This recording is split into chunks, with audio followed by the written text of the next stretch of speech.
அன்பு உறவுகளே, இன்றைய தவக்கால சிந்தனைக்காக கிறிஸ்தவ வாழ்வின் சரியான அடித்தளம் எது என்கின்ற மைய கருத்திலே சிந்திக்க இருக்கின்றோம். நமது கிறிஸ்தவ வாழ்வில் வளருவதற்கும் நம்பிக்கையிலே வேரூன்றி இருப்பதற்கும் சரியான அடித்தளம் தேவை.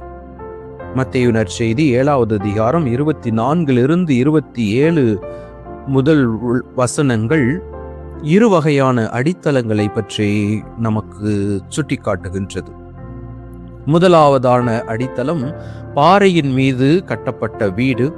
இரண்டாவதான அடித்தளம் மணல் மீது கட்டப்பட்ட வீடு. பாறையின் மீது கட்டப்பட்ட வீடு பெரும் காற்று வெள்ளம் வந்த பொழுது அது எந்த பாதிப்பும் ஏற்படுத்தப்படவில்லை. மாறாக மணல் மீது கட்டப்பட்ட வீடு மழை பெரும் வெள்ளம் ஏற்பட்ட பொழுது பேரழிவு ஏற்படுவதை பார்க்க முடிகின்றது. இயேசுவின் படிப்பினையை கேட்பதோடு மட்டுமல்லாமல் அவைகளை நம்முடைய வாழ்க்கையிலே பயன்படுத்தி சரியான அடித்தளம் அமைக்க நாம் அழைக்கப்படுகின்றோம்.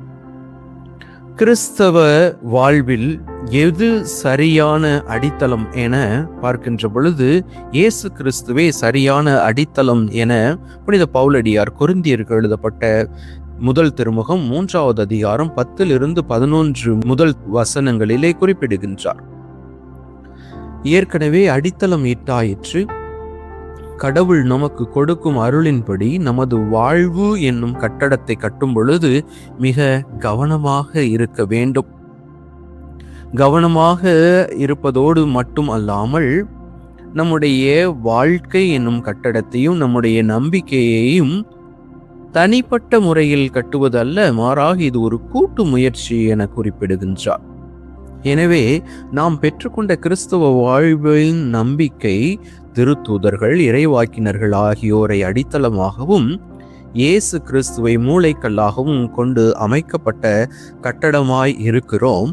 நாம் அனைவரும் தூய ஆவி வழியாக கடவுளின் உறைவிடமாக கட்டப்பட்டு வருகிறோம் என புனித பவுலடியார் நமக்கு தெள்ளத் தெளிவாக குறிப்பிடுகின்றார்.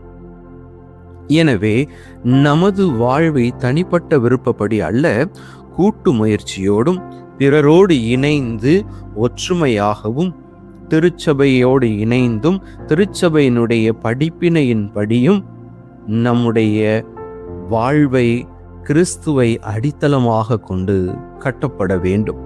நம்முடைய வாழ்க்கையை கட்டி எழுப்புகின்ற பொழுது, நம்முடைய நம்பிக்கையை கட்டி எழுப்புகின்ற பொழுது அர்ப்பணிப்பு, தியாகம், ஜெபம், இறை வார்த்தை இவைகளை எல்லாம் கலந்து கட்டுகின்ற பொழுது நம்முடைய வாழ்விலே எந்த விதமான சோதனைகள் சவால்கள் வந்தாலும் நம்முடைய கட்டடம் நிலை தடுமாறாமல் இருக்கும்.